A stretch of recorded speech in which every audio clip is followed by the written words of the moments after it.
My name is Samuel. I turned 100 years old this winter, and I am still free. Not free in the way young people talk about freedom. Not adventure, not rebellion, not escape. I mean free inside. At 100, most of what could have controlled a man has already tried. Money, pride, fear, approval, regret. Some of it succeeded for a while, but there were certain things I never allowed to own me completely. That's why I still feel free.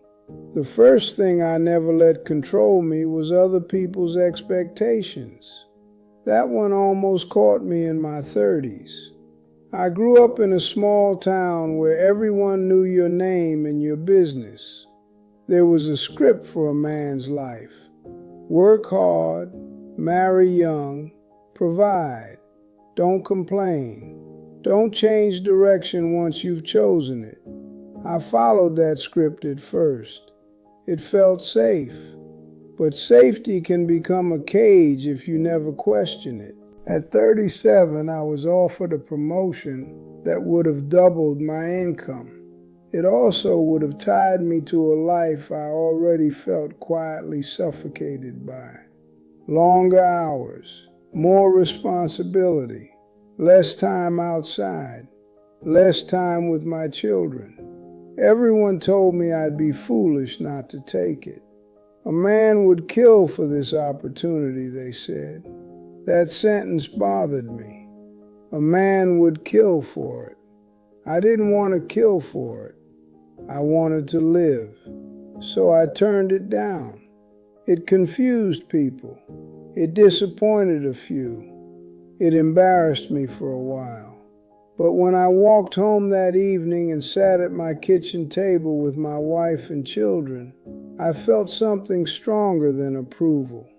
I felt alignment. If you spend your life chasing applause, you become dependent on noise. I chose quiet instead. The second thing I never let control me was fear of looking weak. Men of my generation were not trained to speak about fear. We were trained to endure. Endurance has value. Silence has cost. I learned that lesson the hard way. When I was 48, I lost a close friend suddenly, a heart attack at his desk. I remember standing at his funeral thinking he never slowed down, and then thinking, neither do I. That thought frightened me more than the funeral did. For the first time, I admitted I was tired, not physically alone, emotionally, carrying responsibility without speaking about the weight. I started telling the truth in small ways. I'm overwhelmed. I don't know what to do. I need help. It felt unnatural. It also felt freeing. Fear thrives in secrecy. Once spoken, it shrinks. The third thing I never let control me was resentment. Resentment tempts you when life disappoints you, and life will disappoint you. I worked hard for things that didn't materialize. I trusted people who let me down. I experienced betrayals that could have hardened me permanently. I had every excuse to become bitter, but I noticed something. The men who fed resentment aged faster. Their posture changed. Their voices sharpened. Their world narrowed. Resentment is heavy. It demands constant rehearsal. You replay the wrong over and over, as if keeping it alive protects you. It doesn't. It imprisons you. I decided early that I would not let disappointment define me. That didn't mean I excused everything. It meant I refused to relive it daily. Forgiveness is not always reconciliation. Sometimes it is simply release. Release kept me lighter, and lightness matters when you carry a century. The fourth thing I never let control me was money. I respected it. I worked for it, but I did not worship it. I have known wealthy men who lived in constant anxiety, afraid to lose, afraid to appear less than. I have known modest men who slept peacefully. Money is a tool. When it becomes identity, you lose flexibility. I chose enough, not abundance at any cost. Enough. Enough to feed my family. Enough to rest without panic. Enough to give occasionally. That choice limited certain luxuries. It preserved certain freedoms. The fifth thing I never let control me was regret. At 100, there are things I would do differently. Words I would speak sooner.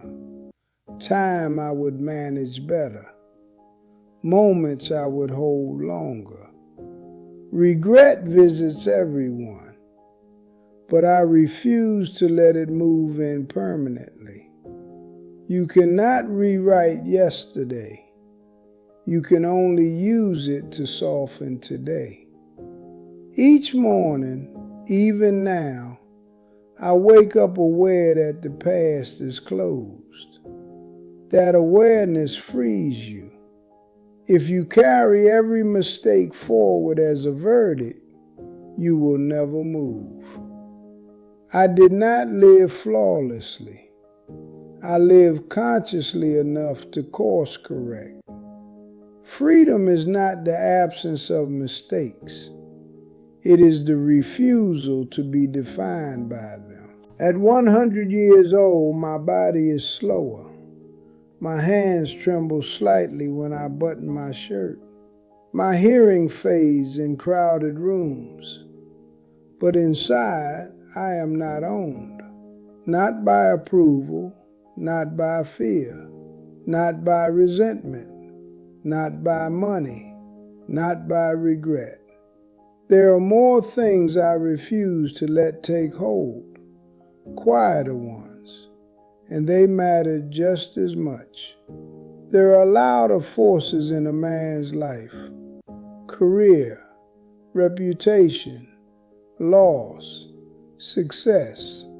But the quieter forces are the ones that try to settle in unnoticed. Comparison was one of them.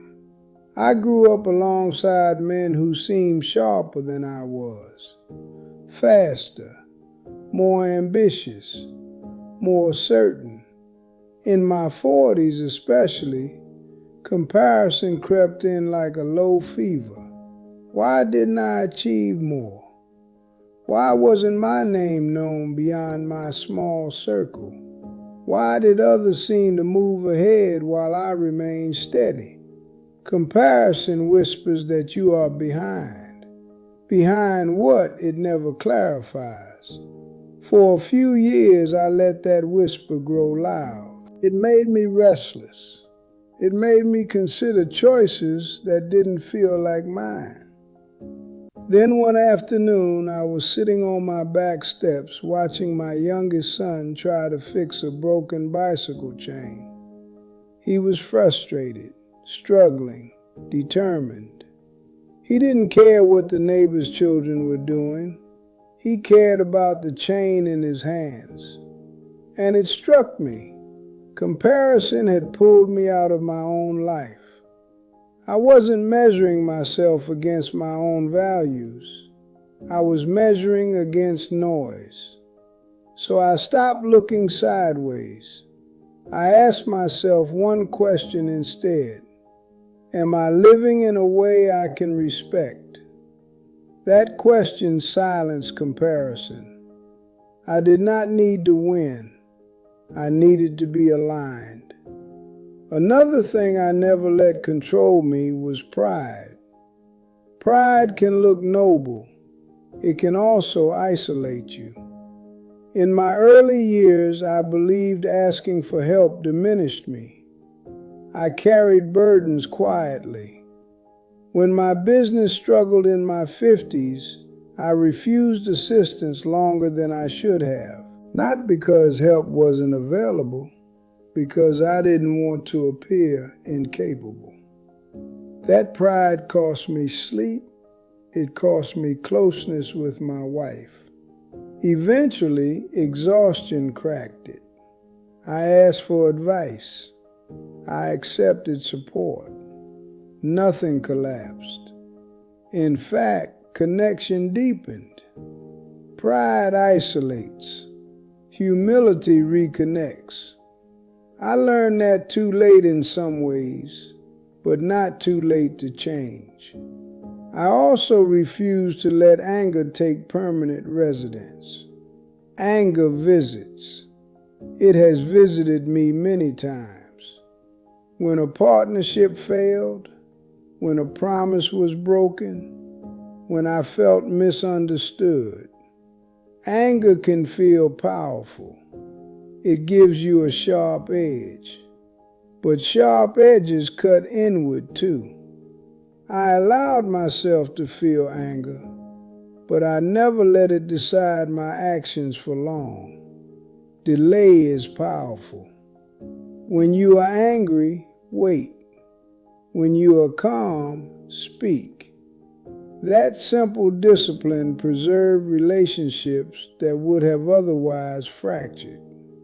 Freedom is not about never feeling. It is about not being ruled. Another quiet force I refused to let control me was the need to always be right.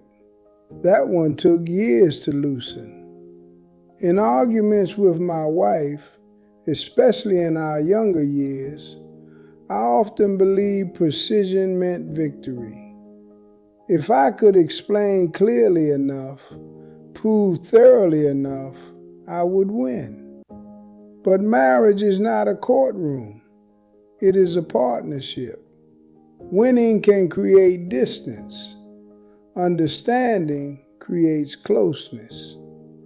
I learned to ask instead of assert, to listen for what was beneath her words.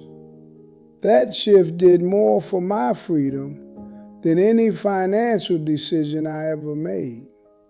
Because when you must always be right, you are enslaved to your own ego.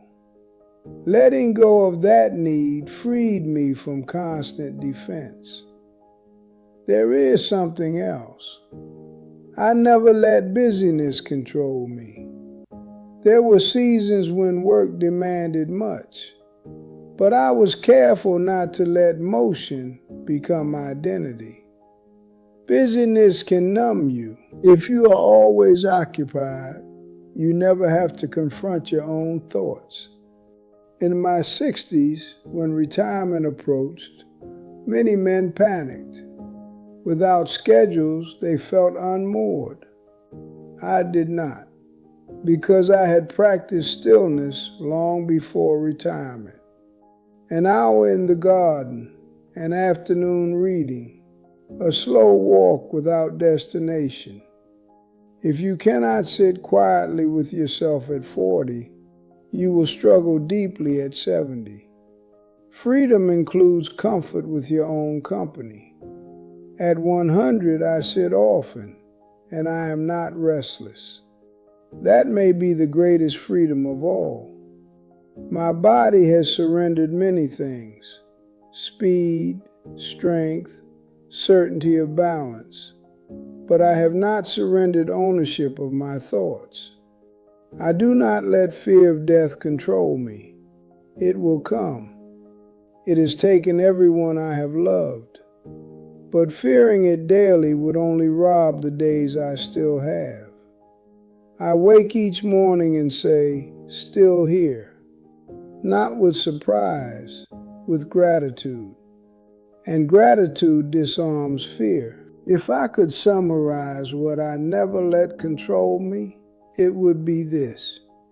I refuse to let external forces dictate internal peace.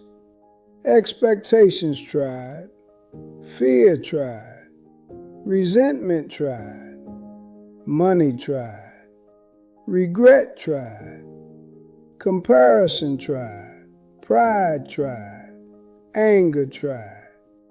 Some of them succeeded briefly, but none of them stayed. Freedom is not given, it is protected.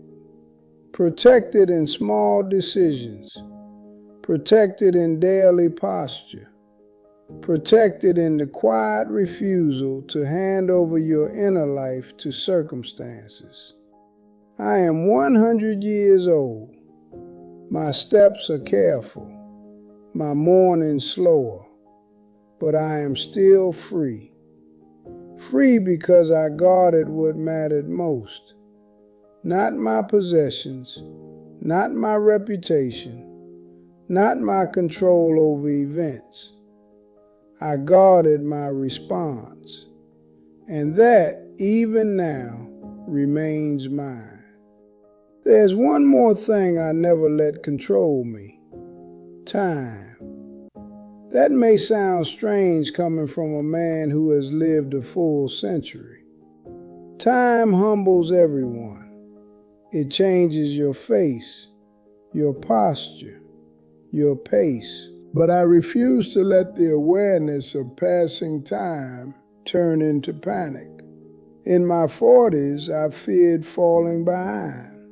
In my 60s, I feared running out. In my 80s, I feared losing what I had left. Eventually, I realized something simple. Time does not need to be managed aggressively. It needs to be inhabited. When you are young, you treat time like currency. Spend it wisely. Invest it. Optimize it. When you are old, you realize time was never money. It was presence. The freest years of my life were not the most productive. They were the most attentive. Attention liberates you from urgency. Urgency makes you reactive. Reactive people are easily controlled by headlines, by trends, by the opinions of others. When you slow down enough to notice your own thoughts before acting on them, you reclaim authorship. I did not always do this well. There were years when I rushed through seasons I wish I had lingered in. My children's childhood especially. I was present, but I was also preoccupied. I would give advice to any younger man listening now. Not dramatic advice, not heroic advice. Just this: be where you are. When you are at work, work honestly. When you are at home, close the door on the world. When you are listening, truly listen. Divided attention is a quiet form of captivity. It ties you to multiple places and leaves you whole in none. Freedom, I have found, is wholeness in the moment. Even now, my days are small. I wake, I sit by the window. I walk slowly to the kitchen. I make tea. I read a few pages. There are no grand plans, and yet I do not feel confined, because I am not resisting what is. Acceptance is not surrender. It is alignment with reality. When you fight what cannot be changed, aging, loss, limitation, you become controlled by frustration. When you accept and adapt, you remain steady. Steadiness is freedom in its quietest form. I have seen men grow rigid with age, angry at their bodies, angry at the world moving faster than they can follow. Rigidity breaks. Flexibility endures. I chose flexibility. When I could no longer drive, I adjusted my world smaller, but I did not let it shrink my curiosity. When my hearing faded, I leaned closer instead of withdrawing. When friends passed, I grieved, but I did not close my heart to new connections, even late in life. That openness kept me free from isolation. Isolation is another subtle captor. It tells you it is safer to withdraw. It is rarely true. Connection requires vulnerability. Vulnerability risks disappointment, but it also prevents the hardening that traps many people long before their bodies fail. If I look back across 100 years, the pattern is clear. Freedom is not rebellion. It is restraint in the right places and courage in others. Restraint from anger, from comparison, from pride. Courage to speak honestly, to ask for help, to change direction. You do not become free accidentally. You become free by refusing to surrender your inner authority. I am not in control of how many days remain. I am not in control of my heartbeat or the slow tremor in my hands, but I am still in control of how I meet each morning. That is enough. At 100 years old, I have fewer possessions than I once did, fewer people in my daily life, fewer ambitions, but I have more clarity. And clarity is its own kind of liberty. If you are younger than I am, you may think freedom is something to chase. It is not. It is something to guard. Guard it from resentment. Guard it from fear. Guard it from the need to impress. Guard it from the pressure to conform. Because once you hand your inner life over to those forces, it is very difficult to reclaim. I am 100. My world is smaller, but my spirit is not owned. And as long as that remains true, I will consider myself what I have always hoped to be: free. Thank you for watching this video. Click here to watch another video that might interest you.